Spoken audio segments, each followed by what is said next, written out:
بھارتی قابض انتظامیہ نے تحریک آزادی کے عظیم قائد اور بابائے حریت سعید علی گیلانی کے دوسرے یوم شہادت کے موقع پر لوگوں کو سری نگر کے علاقے حیدر پورہ میں ان کی قبر پر فاتح خانی کے لیے جانے سے روکنے کے لیے سخت پابندیاں عائد کر دی تھی۔ علاقے میں بڑی تعداد میں بھارتی فوجی اور پولیس اہلکار تعینات کیے گئے تھے اور کسی کو بھی قبرستان کی طرف جانے کی اجازت نہیں دی گئی۔ تاہم سعید علی گیلانی کو ان کے یوم شہادت پر خراج عقیدت پیش کرنے کے لیے وادی کشمیر اور جموں خطے کے کچھ حصوں میں دعائیہ تقاریب کا اہتمام کیا گیا اور جلوس نکالے گئے، جن میں سعید علی گیلانی کو زبردست خراج عقیدت پیش کرتے ہوئے جدوجہد آزادی کشمیر کو اس کے منطقی انجام تک جاری رکھنے کے عزم کا اعادہ کیا گیا۔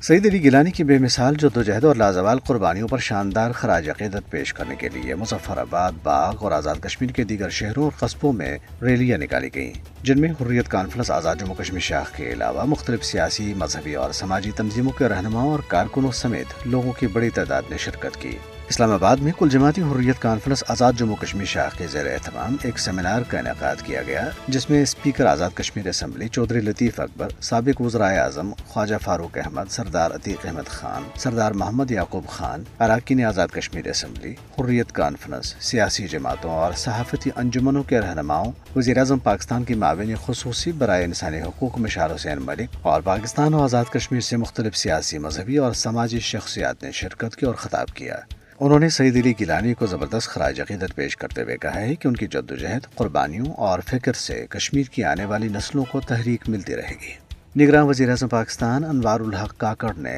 سعید علی گیلانی کو شاندار خراج عقیدت پیش کیا۔ ایک ٹویٹ میں انہوں نے کہا ہے کہ ظلم و ستم سہنے کے باوجود کشمیر کاج سے ان کی وابستگی بے مثال تھی۔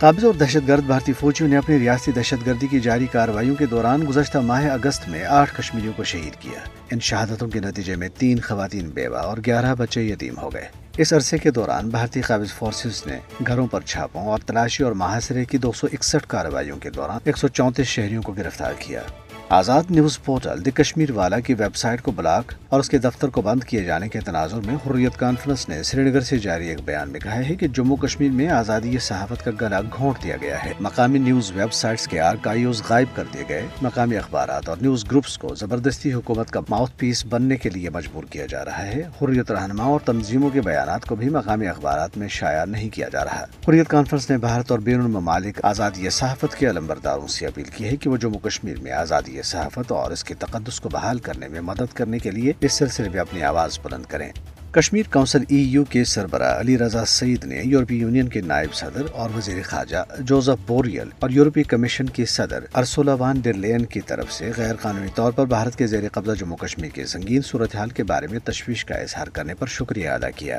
اس تشویش کا اظہار انہوں نے 8 ارکانی یورپی پارلیمنٹ کے ایک گروپ کے مشترکہ خط کے جواب میں کیا اور لکھا کہ ہم مقبوضہ کشمیر میں انسانی حقوق کی صورتحال کے بارے میں آپ کے تحفظات سے اتفاق کرتے ہیں اور انہیں مناسب مواقع پر بھارتی حکام اور جنیوا میں اقوام متحدہ کے انسانی حقوق کونسل میں بھی اٹھاتے رہتے ہیں۔ جوابی خط میں یہ بھی لکھا گیا ہے کہ نئی دلی میں منعقد ہونے والے گروپ 20 کے اجلاس میں یورپی یونین کی شرکت کے بارے میں جوزف بوریل نے کہا ہے کہ اگرچہ یورپی یونین کا ایک وفد اس سربراہی اجلاس میں یونین کی نمائندگی کرے گا، لیکن ہم یہ سمجھتے ہیں کہ انسانی حقوق کی خلاف ورزیوں کے واقعات کی انسانی حقوق کے بین الاقوامی قواعد اور ضوابط کے مطابق فوری اور شفاف طور پر جامع تحقیقات ہونی چاہیے۔ علی رضا سعید نے کہا ہے کہ یورپی یونین کے اعلیٰ عہدیدار کے تاثرات انتہائی اہم ہیں اور اسے ظاہر ہوتا ہے کہ یورپی یونین جموں کشمیر کے عوام کے حقوق کو خصوصی اہمیت دیتی ہے۔ دنیسنا ضلع پونچھ میں شراب کی دکان کھولنے کے مودی حکومت کے اقدام کے خلاف لوگوں نے احتجاجی دھرنا دیا اور ضلعی انتظامیہ سے اسے فوری طور پر بند کرنے کا مطالبہ کیا۔ مظاہرین نے مودی سرکار اور نام نہاد گورنر انتظامیہ کے خلاف نعرے بازی کرتے ہوئے کہا ہے کہ جب تک ان دکانوں کو بند نہیں کیا جاتا ان کا دھرنا جاری رہے گا۔